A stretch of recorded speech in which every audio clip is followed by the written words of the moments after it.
Certos homens não necessitam de adversários para se arruinarem, eles o fazem por conta própria. Uma frase descuidada por vez. Não com golpes físicos, mas com sentenças que soam firmes, autoconfiantes, talvez até sábias, mas que, no fundo, são apenas medo disfarçado de inércia. Você já as ouviu, essas expressões que denunciam um homem que cessou de evoluir, que parou de refletir e que agora opera no piloto automático? Os mestres estoicos nos advertiram. A fala é o espelho da mente. E quando suas palavras são edificadas sobre pretextos e vaidade, sua vida, em silêncio, segue o mesmo curso. Neste vídeo, não viemos para adular, viemos para expor 6 declarações que homens insensatos proferem. São o tipo de frases que corroem sua disciplina, sua dignidade e seu respeito, sem que você sequer perceba. E, mais importante, revelaremos o que um homem de caráter estoico pronuncia em seu lugar, porque sua linguagem não é meramente um som, é um sinal. Ou ela lapida sua alma, ou a vende, pedaço por pedaço. Se você já disse algo e imediatamente lamentou a fragilidade por trás daquela fala, este conteúdo será um bálsamo necessário. Deixe seu like. Inscreva-se no canal e comente. Prefiro o silêncio a soar como um nécio. Agora, vamos romper o mutismo, antes que suas palavras causem mais estrago do que qualquer inimigo poderia. 1. Eu sou assim e pronto. Uma das afirmações mais insidiosamente perigosas que um homem pode fazer é: eu sou assim e pronto. Parece resoluto, parece definitivo. Mas sob a superfície, é pura capitulação. Não uma rendição à verdade ou a um princípio, mas à estagnação. Essa frase é frequentemente proferida por homens que confundiram imutabilidade com solidez. Eles não progridem, não se questionam, apenas ficam os pés no mesmo lugar, ano após ano, convencidos de que a imobilidade equivale à integridade. Não equivale. É apenas ego mascarado de preguiça. Conheci um senhor chamado Carlos, um veterano da Força Aérea, sempre impecável, na casa dos 70, o tipo de pessoa que dominava um ambiente sem precisar de muitas palavras. Mas quem o conhecia de perto sabia a verdade. Ele estava estagnado, emocionalmente petrificado. Toda vez que sua esposa pedia mais proximidade, mais vulnerabilidade, Carlos resmungava. Não fui feito para isso. Quando seu filho tentava abordar mágoas antigas, Carlos as descartava com um não é do meu jeito. Com o tempo, seus laços afetivos começaram a se desfazer silenciosamente. Não por grandes dramas, mas por negligência. Nada mudava, nada se movia, e, por fim, nada restou. Quando sua esposa o deixou, ela não bateu a porta, ela simplesmente parou de esperar por um homem que se recusava a evoluir. É isso que torna essa frase tão corrosiva. Ela soa como convicção, mas é uma sentença de prisão, envolta em uma falsa fortaleza. A filosofia estoica repudia esse tipo de autoabandono. Sêneca escreveu: enquanto você viver, continue aprendendo a viver. E essa sabedoria ressoa com mais força à medida que envelhecemos, pois a vida não cessa de nos moldar, a menos que paremos de escutar. Muitos homens, especialmente em seus anos mais maduros, confundem experiência com discernimento. Mas uma pode existir sem a outra. Um homem que persiste em repetir a mesma desculpa não se torna nada além de uma estátua de si mesmo, rígida, imóvel, esquecida. Um homem estoico não se esconde atrás de uma identidade fixa, ele a aprimora. Ele escuta, não por fraqueza, mas por ser sábio o suficiente para saber que cada dia oferece uma nova chance de aperfeiçoar quem ele é. Disciplina não significa permanecer inalterado, significa escolher o progresso em detrimento do orgulho. O homem que declara eu sou assim e pronto não apenas parou de crescer, ele começou a definhar. E uma vez que essa deterioração se instala, ela se infiltra em tudo. Suas palavras se tornam mais escassas, sua mente se fecha, sua vida se restringe a uma rotina e resistência. Até que um dia tudo o que lhe resta é uma frase desgastada e uma longa lista de pessoas que desistiram de esperar por sua mudança. O estoico não se apega à identidade como uma armadura. Ele utiliza a verdade como uma pedra de amolar. Ele se adapta, evolui, não porque o mundo exige, mas porque sua própria alma o demanda. 2. O homem de verdade não chora. Estudos da Associação Americana de Psicologia indicam que homens que reprimem suas emoções enfrentam riscos significativamente maiores de depressão, doenças cardiovasculares e até mesmo morte prematura. No entanto, apesar desses dados, uma das mentiras mais nocivas transmitidas entre homens, especialmente em gerações anteriores, é a crença de que homem de verdade não chora. Essa ideia é passada como um legado, usada como um distintivo de honra, mas, em sua essência, é um escudo construído pelo medo. Homens que se aferram a essa noção não estão demonstrando força, estão evitando a batalha interna que tanto temem enfrentar. Essa frase não se trata de masculinidade, trata-se de evasão. É o equivalente emocional de fechar as cortinas e esperar que a tempestade passe. Mas, em vez disso, ela permite que a dor, a confusão e o ressentimento apodreçam silenciosamente sob a superfície, até irromperem como raiva, vício ou uma desconexão total. Um homem que acredita que precisa enterrar tudo para ser respeitado não compreende que, na verdade, está se enterrando vivo. O estoicismo é frequentemente mal interpretado nesse ponto. As pessoas ouvem controle suas emoções e presumem que isso significa negá-las. Mas isso não é estoicismo, é esquiva. Os estoicos jamais ensinaram a supressão emocional, eles ensinaram a clareza emocional. Marco Aurélio, um dos líderes mais poderosos da história, registrou em seus escritos privados seus medos mais profundos, suas dores, suas falhas. Ele não os divulgava, ele os confrontava. Ele os dissecava para que não o dominassem em silêncio. O homem estoico não teme sentir, ele teme ser possuído por sentimentos que nunca nomeou. Maturidade emocional não significa desmoronar em público, nem se entorpecer em uma imitação superficial de estoicismo.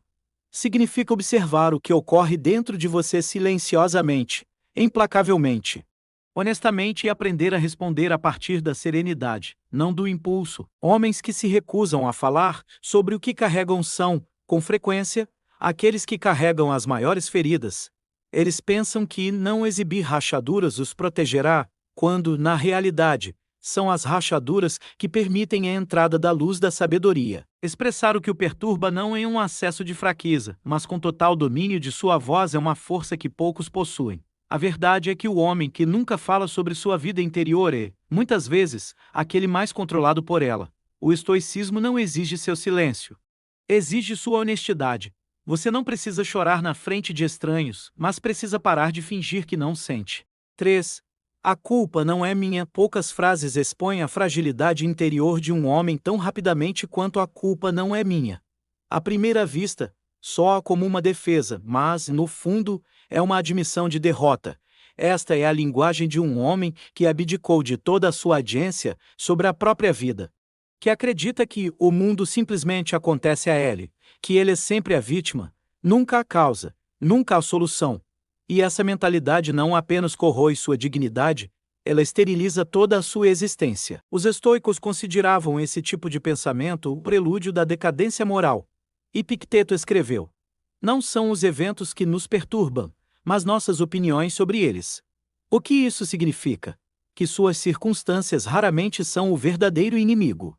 É sua interpretação delas que lhes confere poder, e nenhuma interpretação é mais destrutiva do que a crença de que a responsabilidade sempre pertence a outra pessoa. O homem que incessantemente culpa a economia, seu chefe, sua parceira, sua infância, seu ex, seus adversários ou o destino não está explicando sua dor, está entregando seu poder. E, pior, ele se torna surdo à única voz que poderia transformar tudo, a sua própria. Marco Aurélio advertiu: você tem poder sobre sua mente, não sobre eventos externos. Perceba isso e encontrará força. O homem que se recusa a aceitar essa verdade não é estoico, ele está acorrentado por desculpas. Culpar é fácil. É um reflexo para aqueles que não estão dispostos a refletir. Mas responsabilidade, isso exige estrutura. Exige que você pare de esperar por desculpas. Pare de esperar que as condições mudem e comece a fazer uma pergunta brutal. O que eu posso controlar? E a resposta é sempre a mesma. Sua reação, sua direção, sua disciplina. Homens mais velhos, especialmente aqueles que atravessaram anos de dificuldade, frequentemente carregam cicatrizes profundas financeiras, emocionais, espirituais. E sim, muitas dessas feridas não foram auto-infligidas.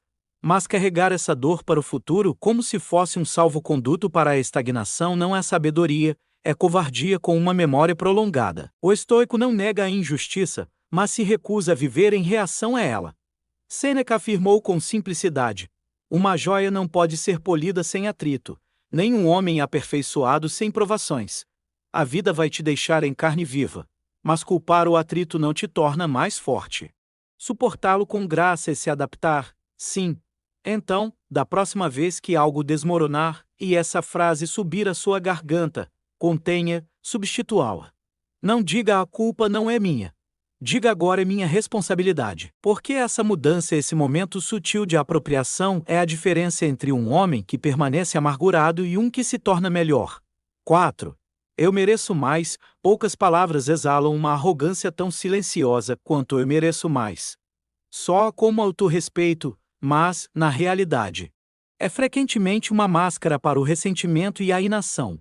Homens que proferem isso em voz alta raramente são aqueles que realizam o trabalho silencioso e diário de realmente se aprimorarem. Eles esperam, exigem, aguardam que a vida ou outros simplesmente lhes entreguem algo maior, mais puro, mais próspero. Mas o estoicismo desmantela essa mentalidade desde a raiz. Ele ensina que a vida não lhe deve nada, e a dignidade não provém do que você pensa que merece. Ela surge do que você cultiva, independentemente do resultado. Marco Aurélio recordava a si mesmo: não perca tempo se perguntando como um homem bom deveria ser, seja um. Essa linha corta diretamente o senso de direito. Não questiona o que lhe foi negado. Questiona o que você está fazendo agora para se alinhar com a virtude. O homem que incessantemente declara eu mereço mais, geralmente está fazendo menos do que pensa e esperando mais do que conquistou. Ele está trocando a humildade pela ganância e a dedicação pelo lamento. O estoico não caminha pela vida com uma lista de dívidas a serem pagas. Ele caminha com disciplina, com serenidade, com a disposição de fazer o que é difícil, sem exigir aplausos do mundo.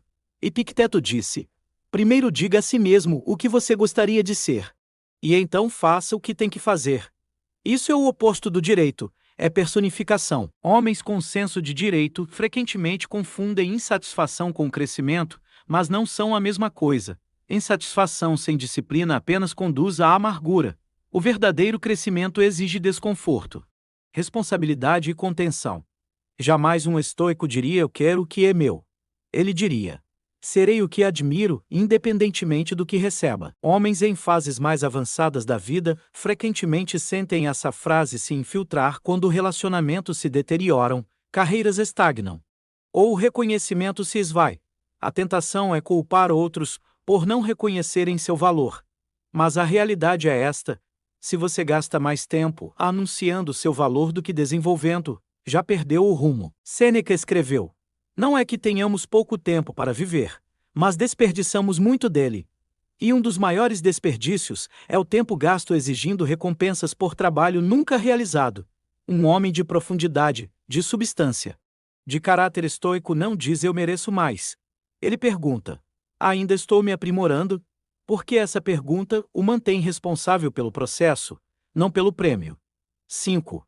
Não é problema meu. Não é problema meu. Você ouvirá essa frase de homens que, silenciosamente, abdicaram da liderança, mas ainda desejam ser vistos como confiáveis. É uma frase que soa como estabelecimento de limites, mas é, na verdade, evasão disfarçada de maturidade. Homens que vivem por essa máxima reduzem sua presença até que tudo o que resta é obrigação e rotina. Eles confundem esforço mínimo com equilíbrio e, lentamente, trocam utilidade por conforto, até que seu valor se torna atrelado apenas ao que está em uma lista de tarefas e nem um grama a mais. Lembro-me de um senhor chamado Raimundo, um antigo torneiro mecânico de São Paulo. Trabalhou na fábrica por 30 anos. Nunca faltou a um turno. Chegava pontualmente às 5 da manhã. Mas em casa, vivia pela frase não é problema meu. A louça não era problema dele. Ajudar o filho adolescente com decisões escolares não era problema dele. Conversar sobre qualquer assunto emocional com a esposa definitivamente não era problema dele. Ele provia, trabalhava, pagava as contas, fazia o mínimo em todas as áreas que exigiam mais e chamava isso de ser responsável. Quando sua esposa finalmente o deixou, após 28 anos, ele sentou na mesma cadeira da cozinha que sempre ocupou e disse: fiz tudo o que deveria fazer. Mas é exatamente isso, ele nunca questionou o que precisava ser feito, apenas o que lhe foi designado. E isso não é liderança, é uma retirada silenciosa. Os estoicos jamais viveram apenas pelo dever, viviam pelo propósito. Marco Aurélio certa vez escreveu: qual é a sua vocação? Ser um homem bom.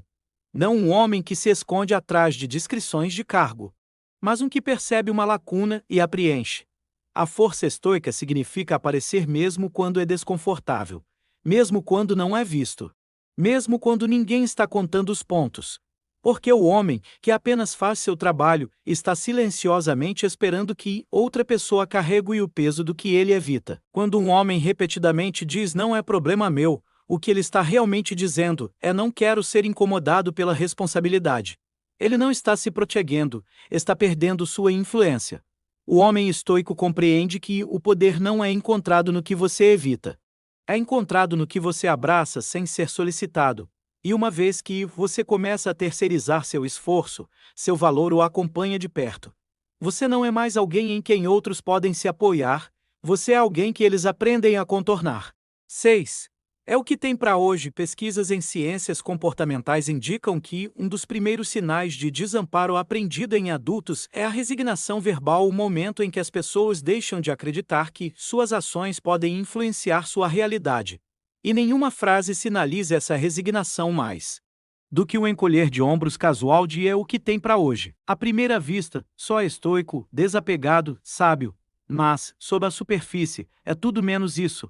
Para muitos homens, especialmente aqueles exaustos por anos de decepção, essa frase se torna uma sentença de morte silenciosa. Não é aceitação, é rendição emocional. Os estoicos nos ensinaram a aceitar o que não podemos controlar, mas jamais nos pediram para abdicar da agência sobre o que podemos. Marco Aurélio escreveu: você tem poder sobre sua mente, não sobre eventos externos. Perceba isso e encontrará força. Isso é um chamado à ação, não uma licença para se desligar. Quando um homem constantemente se apoia em eu que tem para hoje, ele não está mais praticando a resistência estoica, está praticando a dormência emocional. Sêneca aprofundou a mensagem. Não é que nos seja dada uma vida curta, mas a tornamos curta desperdiçando. E o homem que usa essa frase repetidamente está desperdiçando mais do que tempo. Está desperdiçando convicção. Ele está entorpecendo seu senso de propósito e disfarçando isso como maturidade filosófica. A tragédia mais profunda é que essa mentalidade se propaga silenciosamente. Ela vaza para relacionamentos, para a ambição, para a saúde. Um homem que para de lutar pelo que importa, que para de escolher suas respostas, torna-se alguém que assiste a sua vida como um estranho passivo, desapegado e cada vez mais invisível. Existe uma diferença abissal entre compostura e capitulação. A compostura estoica diz: vejo isso pelo que é e agirei de acordo dentro do meu poder. A capitulação diz: vejo isso e desisto. Uma o aprimora, a outra o ceda. Um estoico não murmura, é o que tem para hoje, quando a vida se torna difícil. Ele examina, aceita e então responde não com lamentos ou raiva, mas com precisão. A vida trará dores, pessoas o desapontarão, o mundo não se curvará aos seus desejos. Mas isso não é permissão para apodrecer na passividade.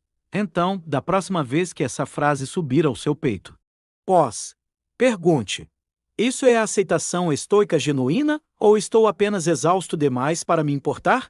Porque cada vez que você escolhe a passividade, torna-se mais fácil ser ignorado. E um dia você acorda não respeitado, não temido, não amado, mas simplesmente despercebido. E esse é o destino mais cruel para qualquer homem que um dia foi capaz de mais. Cada homem deixa uma marca, às vezes em atos, às vezes em palavras. A verdade é que a maioria das pessoas não o julgará por seus planos, ou mesmo por seu passado. Elas o julgarão pelo que escapa de sua boca quando você não está em modo de performance. E essas 6 frases elas não apenas soam frágeis, elas são a própria fraqueza destilada em linguagem, repetidas o suficiente. Elas se tornam sua identidade. Mas aqui está a reviravolta. Essa identidade não é um veredito final. Não se você tiver a coragem de encará-la. Porque a fraqueza não é o inimigo, a negação. Sim, Marco Aurélio afirmou: a alma se tine com a cor de seus pensamentos. Então, se você fala como uma vítima, espere sofrer como tal. Mas se você começar a falar com clareza mesmo em particular, mesmo quando ninguém está ouvindo, você começa a reconstruir algo muito mais sólido que a reputação. O caráter. Um homem estoico não fala para impressionar. Ele fala com precisão, com contenção, com consciência. E quando ele se cala, esse silêncio carrega peso. Se este vídeo ressoou com você, permita que ele o faça. É aí que o crescimento se inicia. Deixe seu like, inscreva-se no canal e deixe um comentário. Escolha a força sobre o ruído, pois homens insensatos enchem o ar, mas os sábios eles falam e o mundo se inclina para escutar.